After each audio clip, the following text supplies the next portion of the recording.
Hello everyone and welcome back. Been a while, right? Alright, let's jump right in. Doing a medium battle here against rank 4, so not bad for my first battle. A good way to warm up. Let's look at my army. 3 veteran katanas here making up my katana corps. 2 Yari samurai. I decided to go a little heavy on the spears this time. Ended up not needing them, but oh well. For my bow complement, I got a bow samurai here. I also got a bandits. I really love these bandits. They're really fun to mess around with. You can sneak these guys all over and just really tear through light units. I like them. Key show ability is always fun. I got 4 light cavalry. One here is going to be ready to capture the sword dojo. The other one is going to be back, well, the other 3 actually, are going to be back here in the woods just waiting to do an ambush. Okay, so my original plan here was to try and capture all the buildings. I have a light cavalry going for the sword dojo, obviously. The rest of my guys are going to be moving towards sort of the shrine dojo area. I'm just going to take a defensive position with my infantry until I can see what the enemy is doing, what kind of cavalry he has, things like that. I was going to make a classic mistake here. Among new players, splitting up his forces. It's very rarely a good idea to split your forces. You really want to keep them all together. And when you do split them up, you don't want to do them like this and put pretty much all your bows over here with only a couple infantry here to support and 1 cavalry, and then leave like your infantry over here with only 1 bow over here to support. I'm going to be able to effectively exploit that in this battle. Look, I only have 3 units of mainline infantry, 3 katana samurai. Sure, they're vets, but only 3 units. He has a lot. Over here, his infantry outnumbers mine by quite a bit. He's got, let's see, 3 lone sword ashigaru, a katana samurai, 1 Yari Ashigaru, 3 cavalry units, a light, a general, and a Yari cavalry, and a bow Ashigaru as well. So I'm outnumbered by a pretty decent amount here on this side. But there are a few things that are going to be working to my advantage on this side. But in the meantime, trying to capture the sword dojo, I mounted a little late. I was going to try and maybe hold them on foot with my Yari cavalry. Decided to just mount them and pull them off. Don't want to waste my cavalry too early. I tend to do that. So trying not to do that here. I did lose about 9 men, but they're going to get away. That's about the time my cavalry is going to come out too. I'm diverting a spear back here to kind of, hopefully he runs into the spear wall by forgetting about microing his cavalry. He doesn't. Good for him, and he's going to be able to pull out. Kills a couple more of my light cavalry. A little delayed reaction on my part. I planned on taking it in on foot. I decided to pull back though a little late, but they got out of there, so no big harm done. Accidentally forgot about my bows and the action over there, so they did stop and shoot, so now they are visible, meaning this unit is going to get totally destroyed if the enemy diverts any forces to it. Luckily, he seems to be very focused on his cavalry and moving his army over here to the archery dojo. He's going to start capturing buildings. Now that's going to be bad for me. I already have a numbers disadvantage. If he gets the buildings too, this could be very hard, especially the shrine. Luckily, he doesn't dismount and capture it. He wants to keep these guys mobile, but he's split up. That's going to be my biggest advantage here, because I can take armies in chunks. That's always what I tell people to do in my strategy. You want to hold enough of the enemy down with as few units as possible, so you can smash the main chunk of the army. Then once that chunk is gone, you can bring the whole army together and just smash what's left. It's a great way to take down armies, and when they're split up this much, there's nothing he can do. This infantry over here is not going to get over here anywhere in time for this battle. Now, this is very, very important because missile units are sort of falling out of favor. With the matchlocks being nerfed, bow monks are still very popular, but I see a lot of people just doing sort of infantry rushes and they don't bring any missile units. This is a bad idea. Look, I'm an infantry enthusiast. I love my katana corps. I love katana samurai. But I bring some bows, and this is why. He has no way to push back against these bows. I can sit here all day. He does have 1 bow Ashigaru, I guess, but I can outduel that no problem. I can sit here all day on this little hill and just pour arrows into this guy's army. Start a fire attack a little early because I decided in just a second start hitting his general. Shooting a general with the bows is a great idea. If he has no bows himself, why not? Hit his general, put on the pressure. So either 2 things will happen. He'll sit there and take it and lose his general, or he'll pull back, giving me the buildings, or he'll outright attack me, in which case he will get devastated by a downhill charge right here. So this 1 bow unit changes the game, gives me control of the field, and I'm going to be able to just sit here all day skirmishing with his general. He is going to start shooting back at me, but there go the rest of my fire attacks. It's kind of weird how that works. Shooting into his general now. Going to kill 1 guy there, and now the rest of my cavalry is moving out. Good thing about ambushes, I said it before in a video a long time ago, but I'm going to say it again because it's a very important point. Keeping your ambush units hidden as long as possible is the best way to use them, because the longer they're off the field and out of view, the less time your enemy is going to have to account for him. So by waiting that long to bring all my cavalry out, he probably thought he was safe by splitting his army up here and not going to get cavalry rushed, thinking I only had one cavalry unit. He, of course, was wrong. And now look at this sandwich I have going on. The infantry is moving out a little late. Hey, I'm rusty.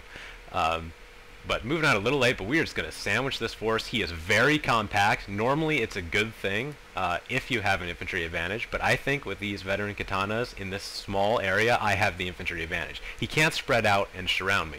He doesn't have the men to do that. He does have a few cavalry over here that might be able to, but he makes a big mistake in not moving his cavalry out right now and getting him away from the infantry line, being like right here just so they have some space to move around. If this cavalry gets caught, he's going to be dead meat.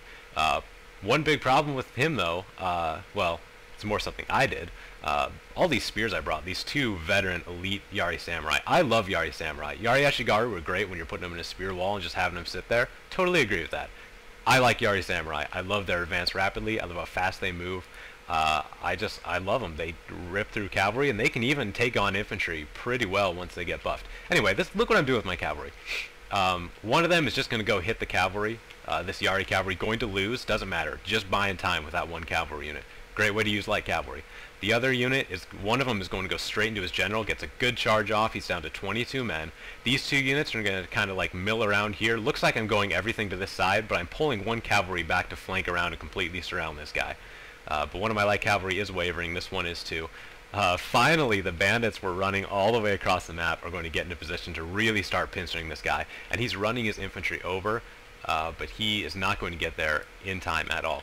Like I said, infantry reaction was a little slow here. He's putting his Ashigaru out to skirmish, but we are going to sandwich this army big time. Here comes the cavalry around, smashing in here. He is so compact, my veteran katana is just going to tear through this meat grinder, no problem. You got to know your army and how to use it. Putting those, some people ask me why I keep my lines so compact. The reason is, if it's compact, it's just like, you know, that movie 300's famous story of the Spartans Thermopylae. Superior infantry in small numbers are going to just tear through everything. The way you win with numbers is by surrounding the enemy and maximizing those numbers. When you're compact like this, you can't do that. So I try and keep my line as compact as possible and try and funnel them into as small an area as possible. Once again, how I do my attacks, for any new viewers, you right-click and drag, set your formation right in front of the enemy or right behind them, anywhere very close to them. And then once they're running towards the enemy, that's when you individually order your infantry to attack. So I'm individually ordering these katanas to fill out and just fill this compact area, crush them in melee, go through the meat grinder. My spears, one of them is going over to here to hit the cavalry to save my bow samurai. The other one is just going to go right in the melee. Upgraded Yari Samurai are really good in melee. Even against swords, they can hold their own very well. And his line is completely disorganized, just got smashed with a great infantry charge. His general's in serious trouble, being hit from all over, down to 13 men. My general is going to Bonsai. I tried to get him to hit the general, but he did a good job of pulling him out and keeping him safe behind his line, so I'm not going to be able to Bonsai right into the enemy general, but I am going to get in the thick of the melee fight, use this melee general to my maximum potential, and just smash through this. This is just a meat grinder at this point. His infantry is just now getting to a point where they can start fighting, and his infantry line is already shattering. There's only 3 units standing. They're both wavering, going to be breaking any second now. Oh, my bad. Oh, no, this replay is corrupted. See, this is one reason why I stopped playing, is because the replay is corrupted. This is pretty much, I mean, no matter what happens at this point, I think you can surmise what happened. I killed his general before this. I can't believe the replays are still corrupted. This is absolutely unacceptable.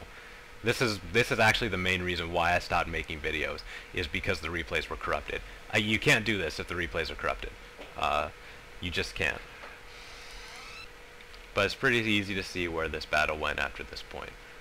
We just went and smashed into them and just completely routed. I actually sent my melee general in, who just took all of these bows by himself. And I can't believe this. I cannot believe the replays are still corrupted. I mean, this is seriously unacceptable. This is seriously why I stopped. It wasn't because the game was broken, because it wasn't that broken. I can't believe this. His general died long before this. I'm gonna have to do live commentaries only, because I can't do replays. I'm shocked that this is still a problem. I haven't played in months. I think my last video was in September or early October. And they're still corrupted. Are you kidding me, Creative Assembly? My general's wavering. He didn't get down this much at all. Can't believe this. Let's just triple speed and just see what happens here.